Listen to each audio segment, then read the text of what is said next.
On January 17, 2011, Professor Don Huber wrote a confidential letter to U.S. Agriculture Secretary Tom Vilsack, alerting him that a team of scientists had discovered an unknown pathogen. The new pathogen was found in high populations in U.S. corn and soybean crops, specifically crops that have been genetically modified to be resistant to the chemical glyphosate and the #1 selling weed killer Roundup. The new organism was linked to an epidemic of plant diseases that had spread across Midwestern fields and found in cattle and dairy herds that were experiencing infertility and spontaneous abortion rates as high as 45%. Professor Don Huber is an internationally recognized plant pathologist and professor emeritus at Purdue University. For the past 40 years, he spent his career as a scientist working in professional and military agencies that evaluate and prepare for natural and man-made biological threats, including germ warfare and disease outbreaks. As a plant pathologist, Don Huber is among the most qualified scientists in the world to examine such a serious threat to America's food supply. I'm curious why you wrote Secretary Vilsack the letter prior to the research being published. He had a decision to make relative to Roundup Ready alfalfa. We didn't have answers that we needed in this area at the time, and when you start applying glyphosate directly to alfalfa, is it going to be similar to increasing the presence of the organism and the possibility in the alfalfa like it does in corn? If that's the case, we could very well lose the most critically important forage crop that we have for our animals. And it was a request for that funding so that we could get the answers and for him to delay a decision until the answers could be obtained. The intensity of the problem is such that we can't wait the 3 to 5 years to develop all of that research and then finally get it published. These are preliminary results, findings that the science is still being conducted. The animal scientists, veterinarians, it's not preliminary for them. They've very thoroughly documented what the cause of the problems are in the infertility and the spontaneous abortion situation. I had a report last week of 3 new herds one in South Dakota and 2 in Iowa. They're running 15% infertility, regardless of how many times that they tried. They couldn't get the heifers to settle. And then on top of that, they were running 35% spontaneous abortion. Well, there's no way to maintain an economic viability in that type of situation, and that's what growers are finding. But in trying to find out what was causing our animal producers to go out of business, literally, because of the high mortality and inability to reproduce, that they started looking at the feed. Said, how are they being infected? Where's this organism coming from? They then traced it to soybean meal initially. Started looking at how the soybeans would be infected. And you can find it in soil, the organism. You find it internal in the mycelium of the sudden death syndrome fungus. You also find extremely high titers or high populations of this organism in soybean sudden death infected plants. Can you tell us a little bit about the pathogen specifically? The organism can be seen only in an electron microscope. Very small, about the size of a small virus. It's culturable, in other words, it can be grown in culture, which we don't find with the virus. It's not a prion, it's not a mycoplasma. Very small, does replicate, reproduce itself. Very common hitchhiker with other organisms. I mentioned that it's been found in the mycelium, inside fungi. Grows very well in the presence of bacteria. It's infectious to cattle, pigs, horses, poultry, It will kill a fertilized egg in 24 to 48 hours. Animal scientists have done the Koch's postulates, that scientific process of establishing cause-disease relationship, but it's just an ultra-microscopic organism that's capable of reproduction, so it's different from a virus,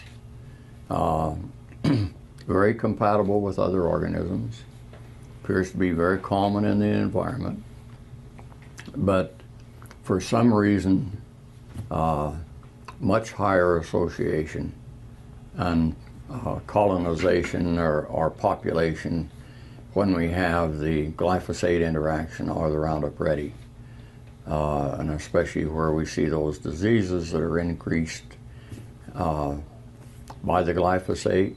We see also the higher population of this organism. Why are the issues with glyphosate relevant to the discussion about genetically modified crops? Glyphosate is the chemical name for that compound that is attributed for herbicidal action. The Roundup is a formulated product that includes other components besides just the glyphosate chemistry in order to increase its penetration into plant cells or its activity as an herbicide.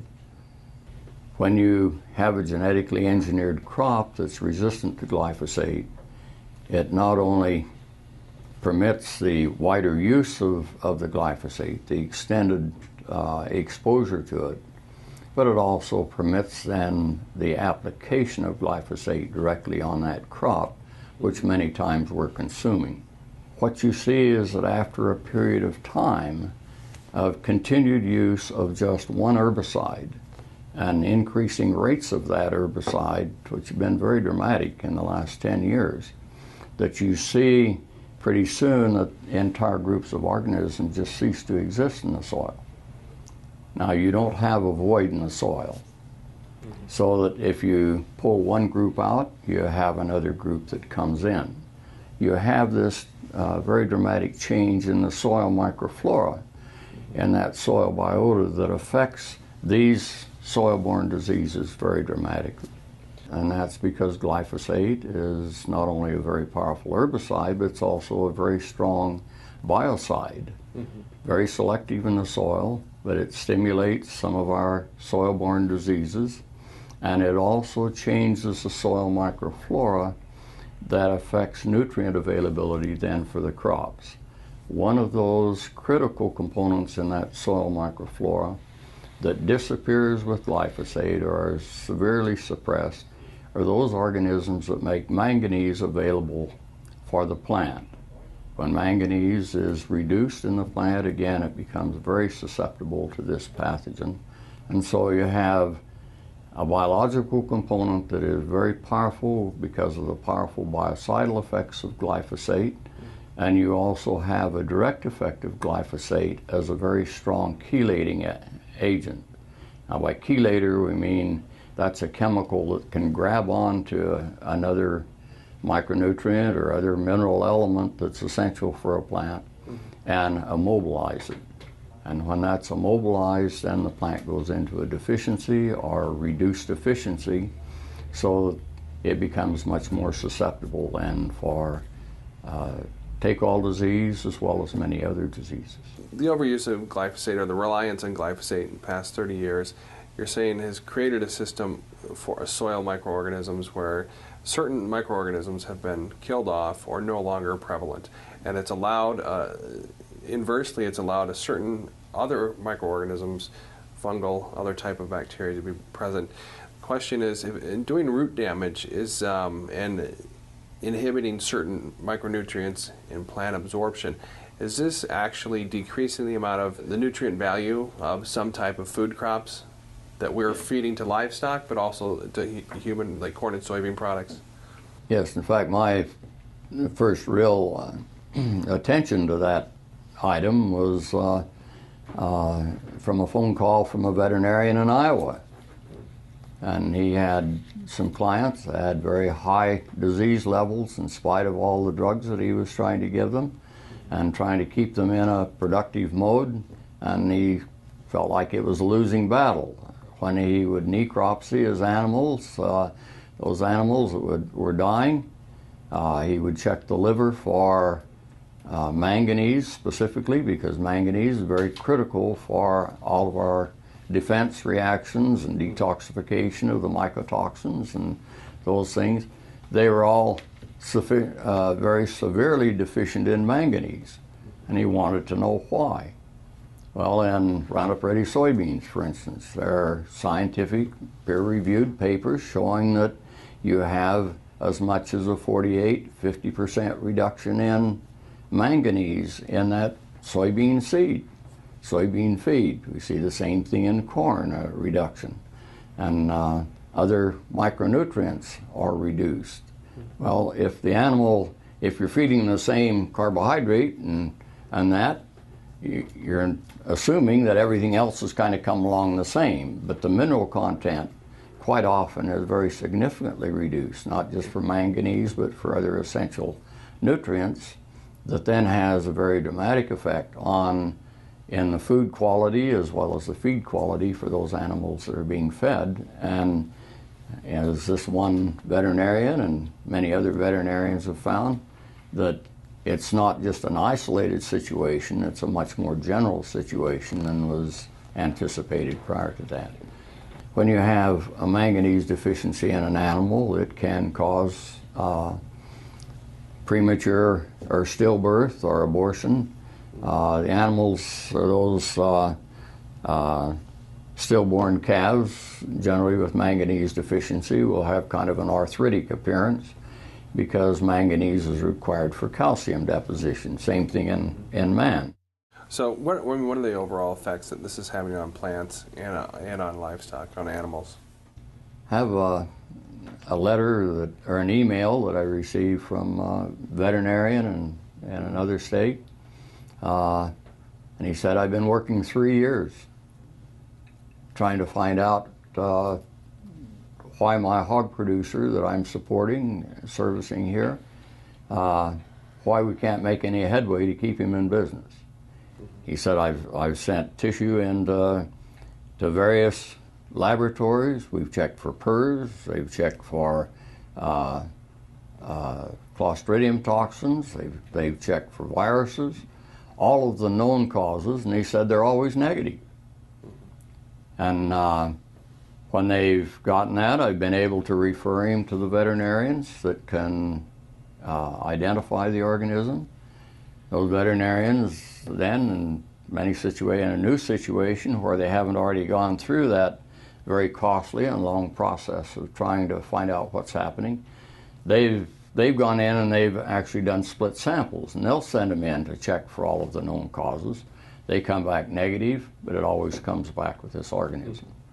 Because of what we were seeing in both the plant epidemics of Gauss's wilt and sudden death syndrome that were associated with the increase in infertility and abortions in cattle, pigs, chickens, and horses, that there was a direct concern with the continued use or abuse of the system without recognition of what those ties really meant, because the problem is continuing to get much more intense, much more damaging for both our animal as well as our crop production systems. What are some, I guess, crop diseases that corn and soybean farmers have experienced? The last 2 years we've had a very significant epidemic of Gauss's wilt on corn and sudden death syndrome on soybeans. We've had to increase the rate of glyphosate, so we've just continually hammered against those organisms that would give us some natural biological control of that disease. The mode of action of glyphosate as an herbicide is to suppress resistance and increase disease, so that when you have any weed that's killed by glyphosate, you've increased its susceptibility to disease. Plant pathologists are also seeing that increased disease and the inability to keep their crop production, their growers, efficient and in business. And then you look at the quality of that crop that's been produced which we're growing initially for food and feed, even if it's going into alcohol, the rest of that crop's used for feed. And we find very high populations of this organism in the distiller's grain. So it's coming through the ethanol production, the fermentive process. Find it very high in corn silage. So that the ensiling process seems to give it in an environment where it's even able to continue to grow even beyond what it did in the regular growth of the plant.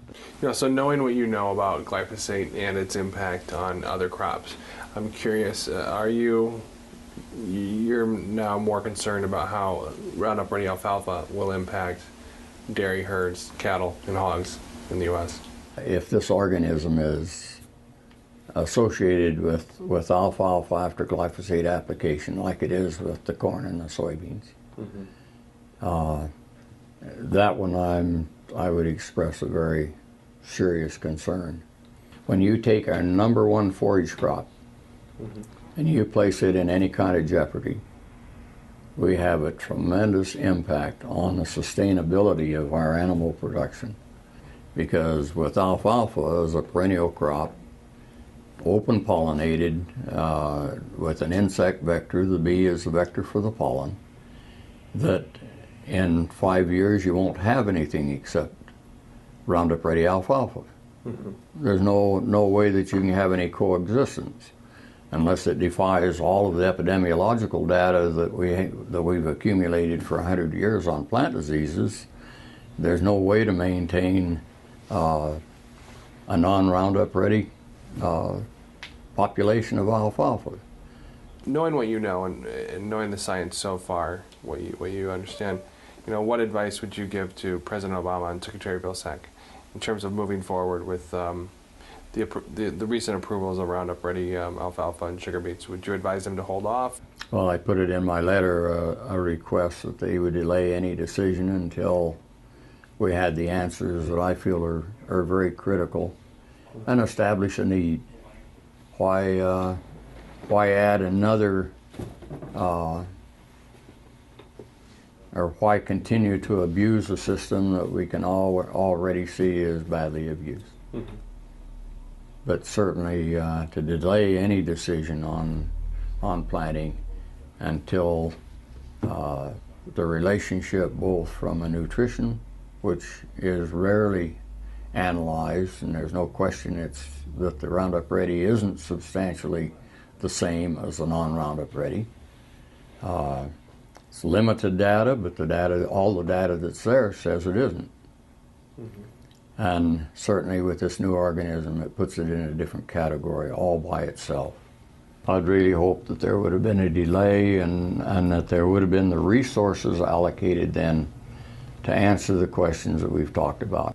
And to get a delay until we could get those answers to verify that we're not going to further increase the severity of this organism as it impacts in the animal industry, but then also to get that relationship for alfalfa production, because we have a couple of new alfalfa diseases that we're struggling with.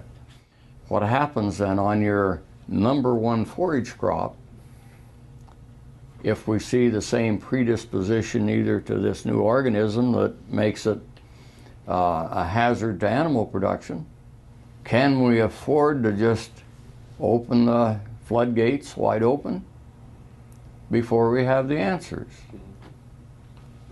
What's the urgency?